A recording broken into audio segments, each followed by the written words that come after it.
My name is Wana and you are watching Culture Diaries. Now on this week's episode, my guest is a multiple award-winning filmmaker. She's a very dear friend of mine. Please no introduction. Her name is Tope Oshin. Welcome, Tope. Hello. I want to beef you, but I can't. What have I done? Guys, it's taking like 3 years for us to get here, for her to come. In fact, we're shooting my house, just to let you know. I was like, I will do anything for you to just, where you need to be there. So you made it. Thank you. Thank you too.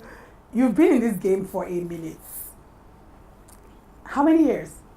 About 22, 23 years. No. That's a long time. Yep. That's someone's lifetime. I'm telling you, some children are not born. I'm telling you, no, some babes. Some babes, like, I know, right? Yeah, I really think. But I bring this up because I think what I enjoy about your progress and your success is how you started, and you started as an actor. Yeah. And a lot of people don't know that. Yep. So first of all, what even made you decide to go into acting? First of all. So going into acting for me was also very accidental. Growing up, I'd always been an artist, but I was very much the introverted artist. I did a lot of drawing, designing clothes with my sister, Bosse, and just basically the introverted art. So going to university, I went to last year to study theater arts, TV and film production. And for some odd reason, I felt it was just going to be about reading literature books and, and analyzing the text and all of that. And when it got to the point when we had to start doing our projects, and my teacher, who is also an actor today, Mrs. Ubeye Tosan, cast me for the convocation play. And she said, so after reading it for a while, she said, okay, so next class, you guys bring your work clothes. We're getting on the stage and we're starting to block. And I was like, block how? I don't understand. Work clothes for what? She said, you're acting in the play. I said, what? No, I don't act. No, I just want to read. I'm just behind. So she basically threatened me and said, well, if you don't act, then you're not going to get graded and you're going to fail this course, blah, blah, blah. So she, more or less blackmailed me into doing it. I did it and I was really shocked that I got accolades for it. People said, wow, you're a natural, you do it well. And you know what that does for the ego? Like, okay, I could get used to this. So I did a few more here and there. Teachers started recommending me into Nollywood to go for auditions. Way back then, this was 96. So I did a lot of audition attending, got some roles, got to start working with producers like Zigzulu Okafor, got to meet Amaka, and then on was the trajectory which eventually led me to directing. And it's really interesting you talk about, this bit of your acting career, because oftentimes, and I always say, especially as women, it's as though we don't see very much behind the camera. So it feels like this is the only career option, is just to be in front of the camera. So what was that moment and what was the motivation to go behind the camera? So, like I said earlier, I'd always been an introverted artist, not to be seen, just my works to be seen, until I got into acting. So, while getting recommendations, I got recommended by a senior colleague, Jude Aurora, who is still an actor today, to an audition that Amaka had. So she had auditioned for the role and she couldn't find an appropriate person, and then he felt, I think Tope will be right for the role, introduced me to her. I went to her, met her, and got the role. And, we had a script conversation or story conversation about the characters. And I didn't notice then that Amaka was just really quiet, staring at me. And I went into the backstory of the character, what I developed, You idea, I just went overdo. So we finished, she asked me to wait when everyone else left. I said, you. I said, yes, ma. Have you thought about directing? I was like, it's ma'am. She said, yeah, you should think about directing. I said, what made you think so? She said, I like your mind. I like the way you analyze a story. I like the way that your interest lies way beyond, what the actor should be interested in. You're interested in the whole story. And that's what makes a good director. I said, well, that's a dream somewhere there. She said, no, you should think about it. I said, but women are not directors. She said, but I am. I said, yeah, but you're Amaka Igwe. Come on, how many female directors we have in Nigeria? And at the time, I think there were just about 2 or 3. Oh. You know, so she was like, nothing stops you. This is where you're meant to be. You will be there. And if I am Amaka Igwe today, tomorrow you will be the Tope Oshin. I said, okay, no problem. I hear you, with a pinch of salt. And she said, you know what? When you're ready and you want to get some training or you don't know how to start, I'm always here. You can, reach me for support or whatever. So that sort of got me thinking about it. I started reading up about it. I started, really getting into finding out what directing was about. And I thought, hey, yeah, this might just be for me. Yeah. So I got into it. And first thing I did was, started talking to directors that I worked with that I admired and said, you know what, I'd like to intern with you. I'd like to, watch you work. I did that with Farouk Lasaki, Austin Aolono. A couple of people encouraged me and took me on Femi Odubemi.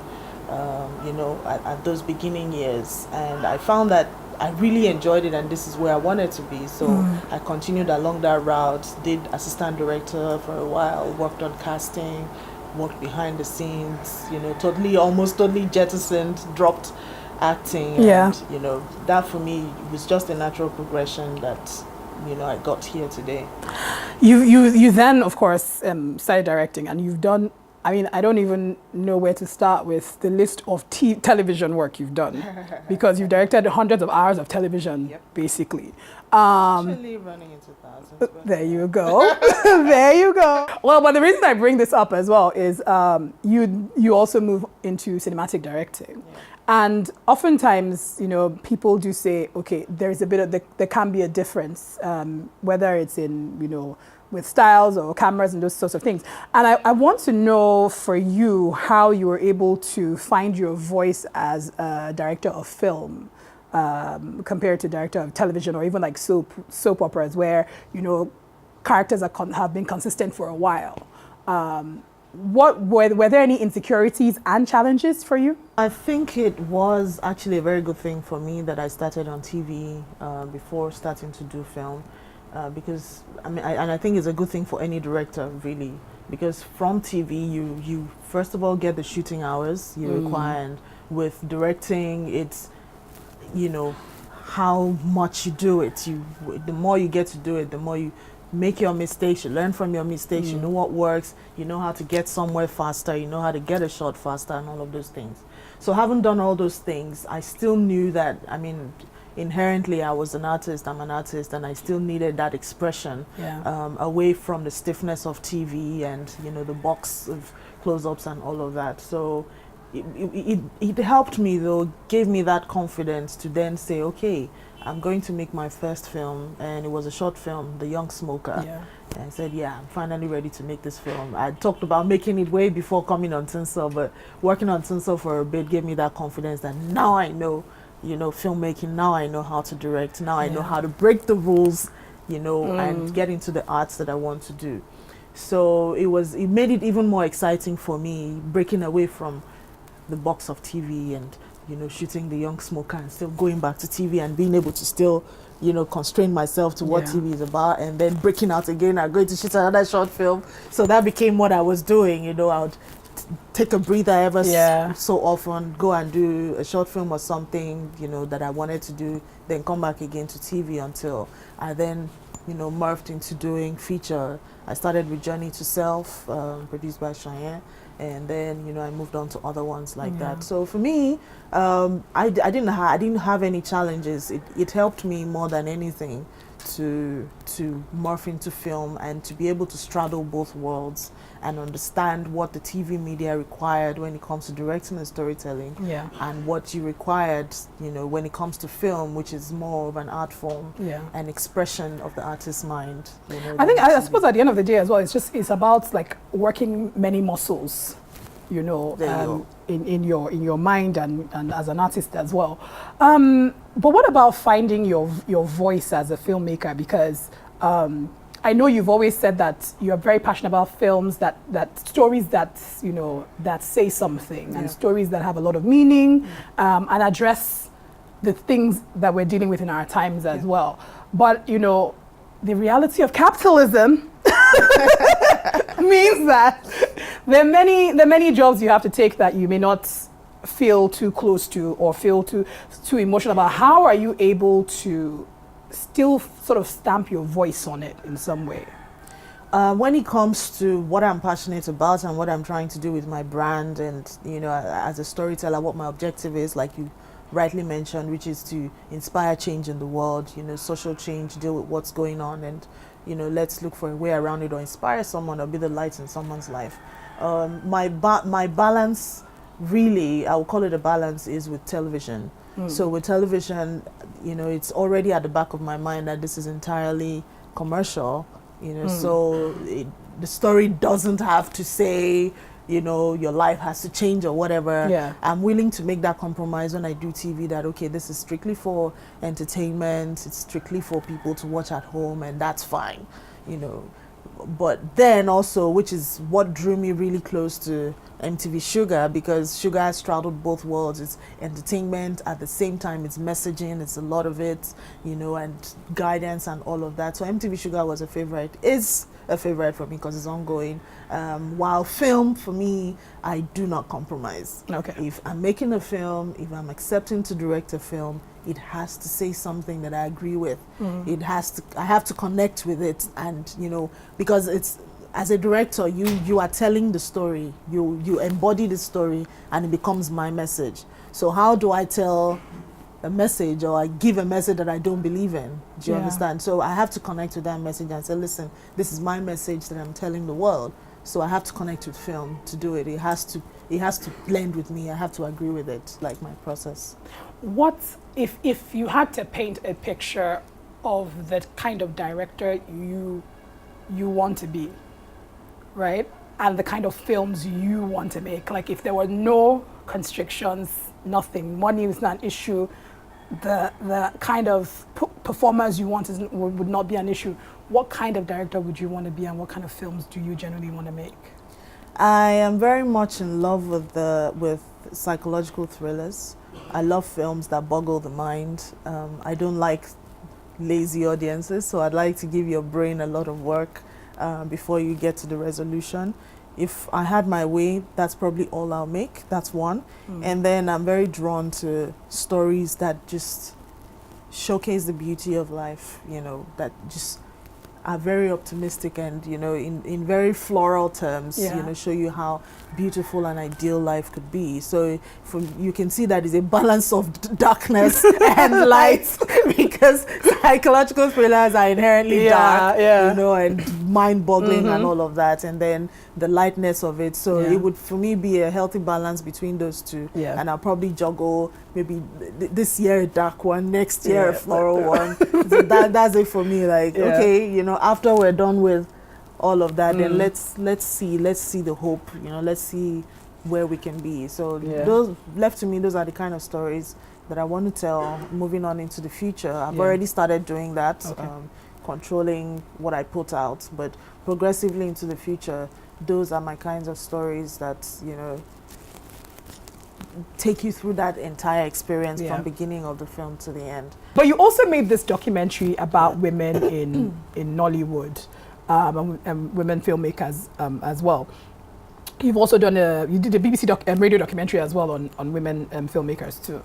And I think in recent years you've actively become more visible. I want to know why it's becoming more important that women in film should become more visible. So first of all, my documentary, Amaka's Skin, my first inspiration for that was Amaka, who the film is titled after. She was huge. She was, mighty. She was everything for the Nigerian film industry, apart from the fact that she was a woman.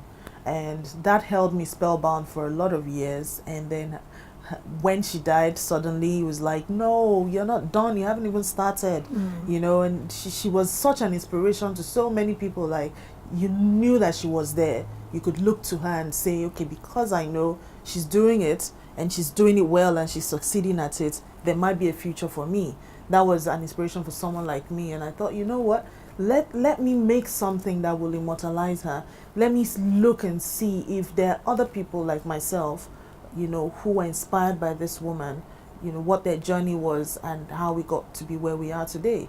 And that's how I went out and went on the research of exactly how many female directors do we even have in Nigeria. When I started, when I decided to make the documentary, I could only do a count of 6. Wow. At the time I finished the documentary, I think I'd spoken to 12 people of 13 that I discovered.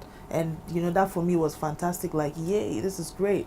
You know, and everybody had something to say about Amaka. And the central theme was, we need to be visible, not for ourselves, but for the ones we don't know are watching us. Yeah. There were so many of the female directors I spoke with, and you could hear them saying, I never met Amaka Igwe, but she was there for us to look at. We saw what she was doing. And that's what Amaka Skin is meant to do. I mean, it's there, it's a film is forever, and it's available for as many people who want to screen it or see it. For young women who want to be directors, who want to be producers, who want to be, you know, go beyond the status quo of where they're allowed to be or where they think they're allowed to be, to say, Tope Oshin is there. Oh, I saw Mani Oboli in that documentary. I saw Stephanie Linus. They're doing it. They're breaking the barriers. I can do it too. But if we stay in our cupboards like I wanted to be and just do the work and let the work speak for itself, they don't know. Not everybody is a follower of your work. Not everybody knows. So we need to use everything we have. We need to use the media. We need to make films. We need to get on social media, talk about our work, let these young people follow us and see that you can do it. You can be married and have a career. You can have children and have a career. You know, for me, I don't like to put my family out there or things like that. For a long time, I wasn't putting my children or anything on my social media. But, you know, I thought about it and said, this will inspire someone who feels that because she has one child or because she's a single parent, life is so hard, she can't do anything else. So I need to let people see that this is my life. It's tough, but I'm doing it. It's tough for Mo Abudu, but she's doing it. It's tough for Money, she's doing it. It's tough for, you know, several people. You need to step up and know that nobody is going to give you anything because you are a woman. You need to get up and say, I want more, I want to do more. And there are people you can look at and draw that strength from and say, yeah, she's doing it, I can do it. And this is why it's important for females in leading positions to stay visible and connect with young people and connect with their world so that, you know, you can mentor the new ones coming. I mean, I think it's great because there are lots of young women now who are saying, no, I want to go into post-production, I want to go into editing, I want to go into directing and different sort of things. But I mean, in general, I know that you've also mentioned a lot of young women as well, and men. But looking at that, what do you think have been some of the reasons why it seems when it comes to film or this whole industry, young women are always just about being in front of the camera? What do you think the reasons are in particular? It's what we've been told time immemorial. It's how we're raised. You know, for instance, growing up, I never thought as a teenager that it wasn't even part of my plans to say I was going to grow and become. All I thought being in school was, okay, then I'm going to finish school and then I'm going to get married. Then I'm married, you know. That's how we are trained, that whatever it is you're doing, in the end, the most important thing is getting married and being in a home, because that's what matters in the end. Your medical degree or whatever doesn't matter because you're going to sit in somebody's house. So, you know, we weren't taught to have any sense of self or thinking that we have anything to give the world. You know, so we growing up in Africa, in Nigeria, it's there. Even if your parents don't tell you or actively tell you, it's there in the society, it's there in the schools. The class captain is always a guy, you know. That's how it is. It's ingrained in the society. So coming into entertainment, you feel, oh, you're pretty. Sometimes you're in a store, you know, and someone says, such a fine girl, have you thought about modeling? Oh, such a beautiful girl, do you want to act? You know, these are the questions they are asked, and it's all put down to what we look like. So our bodies are the only currency that we've been told we have. Exactly. So that has gone into young women as well. Oh, you've got a really striking face, you should try modeling. And they just go there themselves. I want to act, I want to model, I want to act, I want to model. What else can you do? What are your talents? What do you enjoy doing? Do you paint? Do you draw? Do you like to work with the computers? Do you develop games? Have you worked with softwares? You know, there's so much. There's no limit to what the brain can do. beyond what you look like. What is going on in your Yeah. head? What do you enjoy doing? That could be your calling. That could be your gift to the world. Yeah. How about developing that and work? There's nothing wrong with being an actress or a model, Yeah. but you can combine that with whatever else, God has given you or you've come with. We're as a always made of human more. being. Exactly. We're made of more. So Yeah. what is that other thing that you can do, that you have a passion for? Explore that as well as your beauty and what you look like.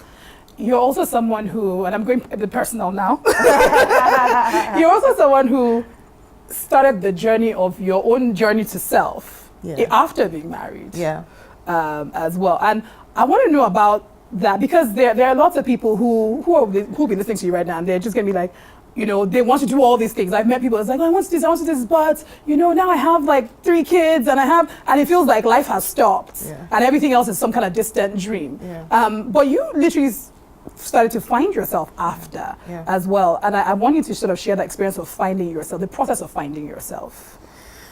Well,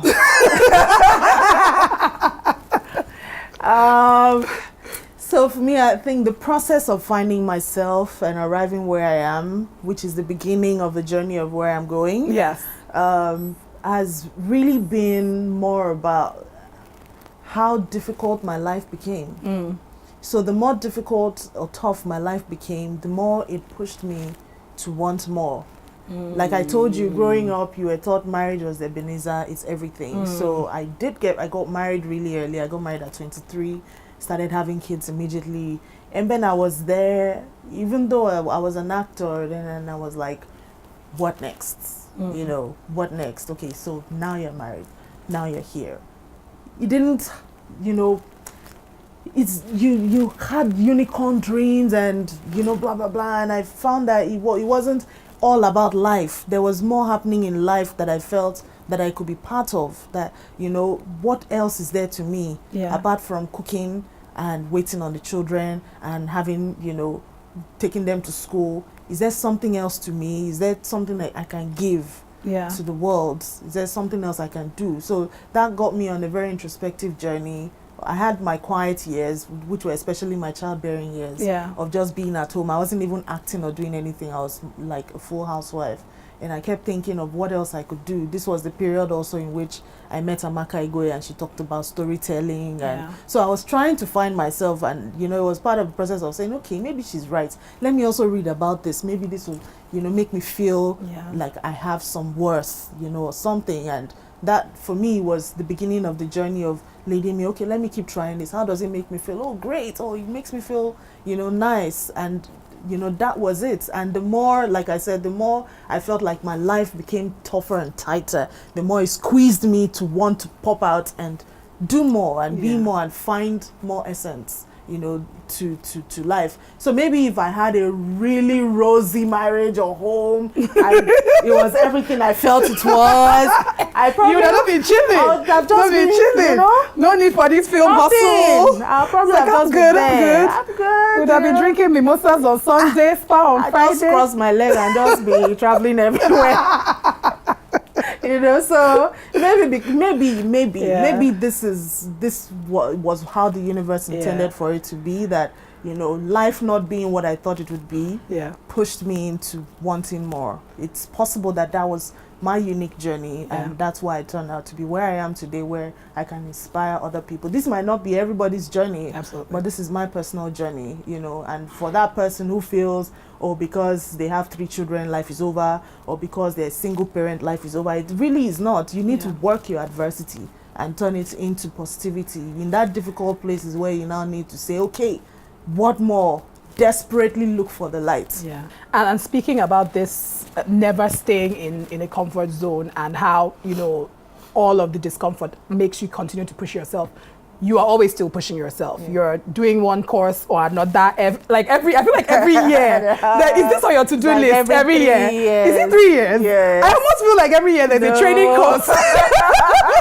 It's like every 3 to 4 years. Yes. No, but I mean, I love it because I think it's also very easy. We see it all the time when people, as we say in Nigeria, when you've arrived, we just feel like, okay, you know what, we're in demand now, so let me just milk it.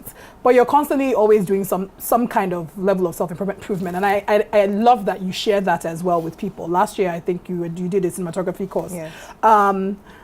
What other things do you want to learn?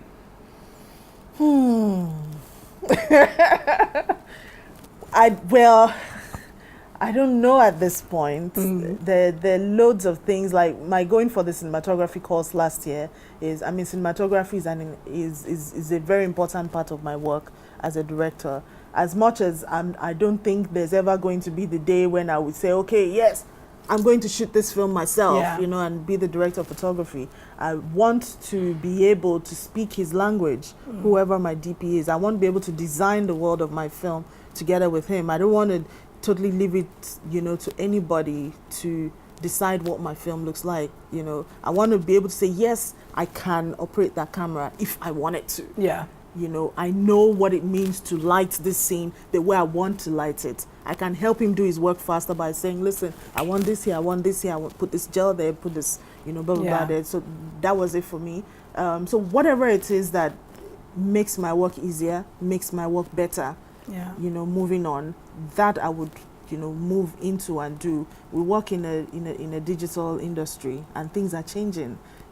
Phone technology is changing, everything is changing. So, which is why I like to say, like, every 3 to 4 years, I want to see what has changed. I want to see what is new. Yeah. So even if it's cinematography I went for, there would still be discussions around directing, around the technologies, around the equipments that I use. What are the new cameras out there? What can they do? How can they help me in my storytelling? Yeah. These are the things that I look for. So, the next 4 years, if I felt, I'd like a deeper understanding of production design, that could be what I would go for. Yeah. So it's whatever it is that surrounds my work and my art is what I would go for. You also have siblings who are in the business with you as well. Your sister, Bosse, is like the hottest producer. Your brother, Ade, is like the most in-demand assistant director. What does that do for you, the fact that you have that kind of support system that understands your world and understands what you do? It definitely is very encouraging and is a comfortable place to be. For example, my younger brother, Ade, how he got to become an assistant director, I rose from a need that I had. I was going to direct a project. I needed an assistant director, and that had always been a real need for me. The one I had always worked with had just gotten married. She just had a baby, so she wasn't available to be worked with. And really, there weren't so many skilled assistant directors at the time. The other one I liked had relocated out of the country, so I was like, okay, so what do I do now? And it's not a role that you can just make do with anyone, because if they don't understand the job, then it's a lot of stress for me. Yeah. So he was at the point where he was, he was an editor and he was looking to be more challenged. He was working at Ebony Live TV at the time, and I think he had just left. And I said, Ade, how about you came and worked for me as my AD? And he was like, okay, what's that? I said, okay, how about we have a quick session where we talk about what an AD is, and we can have this ongoing training session. And this is pretty much how it started. So I gave him like a full lecture on the duties of a first AD, what a first AD does, showed him some videos, we read some things together, a quick training thing, and said, okay, whatever else you don't understand, ask me questions. He went online, read up on how to do schedules, took some online courses himself, to be proficient and all. And we got on the job, the first movie, and he was like a natural. So sometimes if he did something wrong, I just pull him to side. Actually, you're supposed to.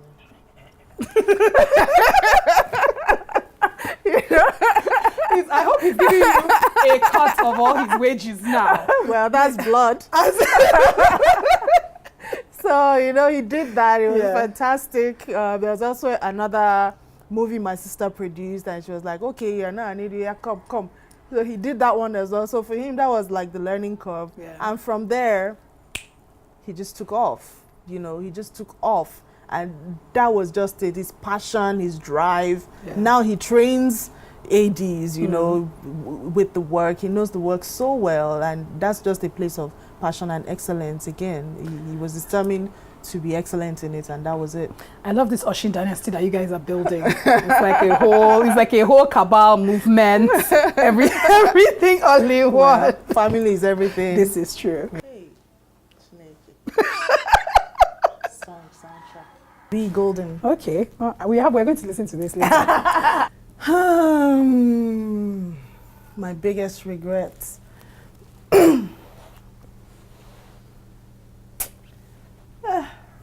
If you have a few, you can mention them too.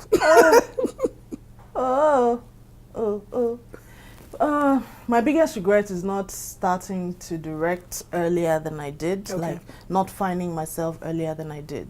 You know, I basically started directing when I was 30 or so. Okay. And that was very late in life. So when I look at young filmmakers today who are 21, 20, 22 and making films, and I'm like, I wish that was me. I wish I knew who I was when I was 21 or 22. Okay. So I basically found myself in my late 20s getting into, my early 30s, yeah. There's so much ahead of you. Like, you are awesome, you're an awesome person, and your future is amazing. And you are an inspiration to a lot of people, and you will be. I was a very insecure growing up young woman because I didn't feel that there was anything to me. I didn't feel I had any essence beyond just being a woman to be waited upon and waiting on other people. So that's what I would tell her, that seek for stronger pursuits. There's so much more in you than you know. I would be a peach. Okay. Because of the color, it's not a strong color, it's not a weak color, but it's right in between, And then the peach is pretty, it's sweet, so that's where I am. I'm not aggressive, I'm not too cool, but I'm a nice. You see, you're basically one of the people that understands that question, which is about your personality. Yeah, so it's like you're soft and hard. Yes, I absolutely believe art can change the world, and that's why I'm here. I believe that within art lies entertainment, and the easiest way to pass on messages or to talk to people is while they're being entertained or while they're tricked into feeling they're entertained. So a painting with all its beauty has those tiny messages in there. Music within the lyrics has that opportunity to reach into your soul, connect with you, what you're going through, and heal you. Also, music has really calming effects and healing. Same with film. You can say so much in a film and change someone's psyche and, mentality and everything from the beginning to the end of a film. So I think if there's one thing in this world that can change the world, it is art, totally and thoroughly. And I think that we are yet to discover just how much power we have as artists and how much more we should be doing with our art. Thank you, Tope! You were amazing! Thank you guys so much for staying with us and sticking around throughout today's episode. I hope you guys enjoyed it. I felt quite elated throughout most of it. But big shout out to Tope Oshin, my wonderful guest on the show. You can find out more about her on my website. All the information will be there at the bottom of the screen. Remember, until next time.